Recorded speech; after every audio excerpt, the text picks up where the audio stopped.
Hi, welcome to another video, and in this video we're going to be talking about Porsche options. Yes, the infamous Porsche options. They are very confusing when you're going to buy a car. It is really confusing if you want to choose the option but not that, so you don't waste your money on something useless. So today I'm going to try my best to help you if you're buying a new Porsche. I'm going to be giving you my opinion on the 10 best Porsche options. And without further ado, let's begin. Alright, so before I get started, you might know that different cars have different options. But for Porsches, some options are relatively similar. And for example, such as the audio's options on some cars may be the same at first, but they are actually different. So it may be a bit confusing. There are also different levels of equipment for different cars, such as the turbo models get more equipment as standard, and the GT3 models get like audio deletes and stuff like that. So I'm going to try my best to focus on the options that are available on every single Porsche. And the first option I'm going to begin with are the different interior slash different seats.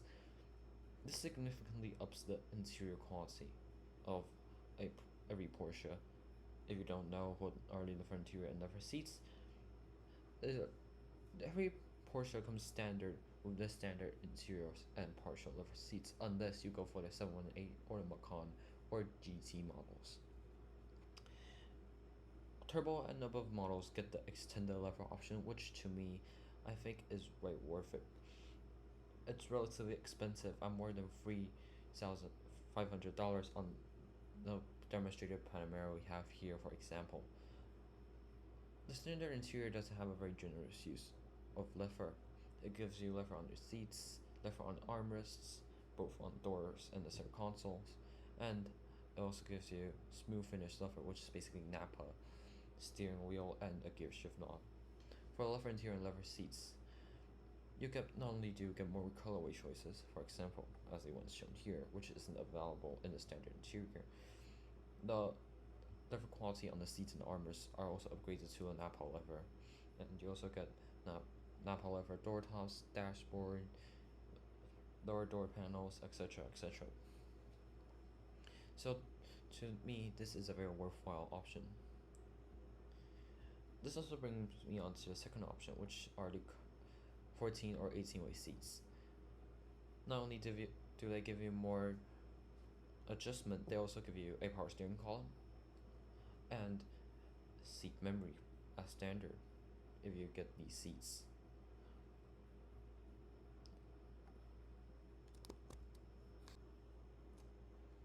Now, before I get started on option number 3, I want to quickly talk about the premium package.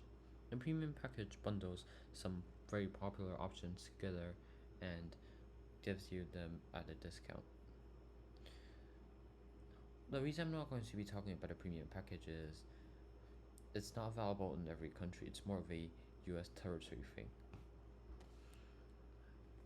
And also, the premium package content differs from every single model, such as in the Boxster here, we have LED headlamps, bows, Porsche entry and drive, lane change assist, power mirrors, heated multi-function steering wheel, light design pack, and a storage net in the passenger footwell. If you get the Macan, the options may differ. Also, on cars such as the Macan I mentioned before, there are also the premium package plus, which adds even more kit and gives you them and as a even heavier discount to the price. Now, it's also worth noting the options I'm talking about aren't in any particular order.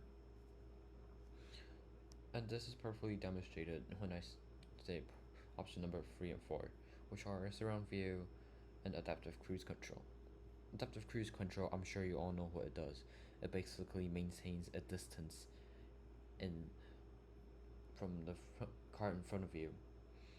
And surround view, I'm also sure you also know what it is about. If you get the surround view, you get the camera here in the front grill.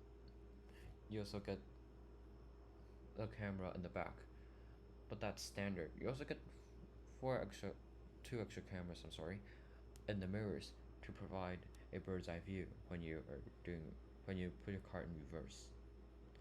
This is especially useful when you have large cars such as the Cayenne and the Panamera. It's also useful when you have cars like a GT3 with a wing out and back. It's also useful for a Porsche because they're just expensive cars, aren't they? No, number 5 is the Panoramic Brew system.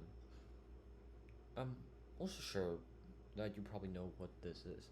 If you don't know, it's basically a glass roof. On most Porsches, the panoramic roof system opens. On the 718, this is not available. On the 911, it's a sunroof, which means it's only one pane of glass. It's not like two panes or one gigantic pane, as in the Taycan. In the Taycan, it doesn't open and there's no shade.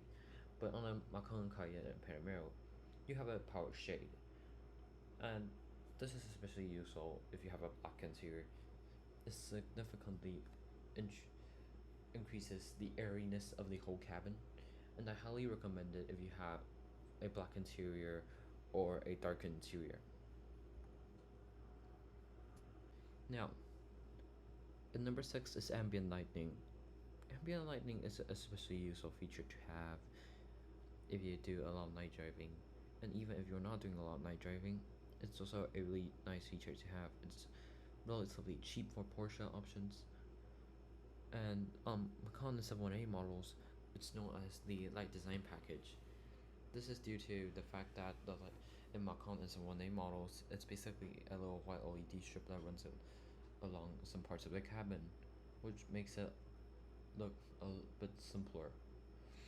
On other models, it's more expensive because first, it's adjustable for brightness. Second, it has 8 colors, and it significantly ups the interior ambience at night. On Panamera models, you also get the rear ambient lighting enhancement package. That's not exactly the name that is, but it's as like ambient lighting in the rear overhead console, etc., etc. And I highly recommend this option. At number 7 are two options. I grouped those two options together because you really can't get them without each other. It's basically power folding exterior mirrors and Porsche entry and drive. Now, this is why car enthusiasts laugh at Porsche about their options, because Porsche entry and drive, which is basically keyless entry and keyless start, come as standard on most Toyotas, and so do power folding mirrors.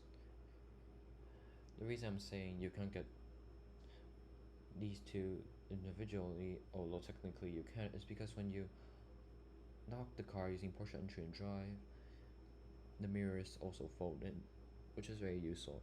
Which means you don't have to press the folding mirror button every time you get out of your car. It's also worth noting with Porsche entry and drive or keyless entry, the car is more vulnerable to theft.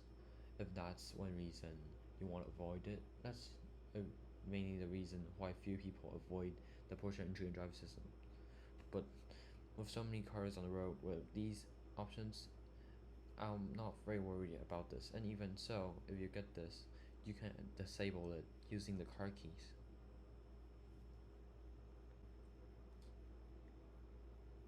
Now at number 8 and 9 are auto-dimming mirrors and firmly noise and insulated glass.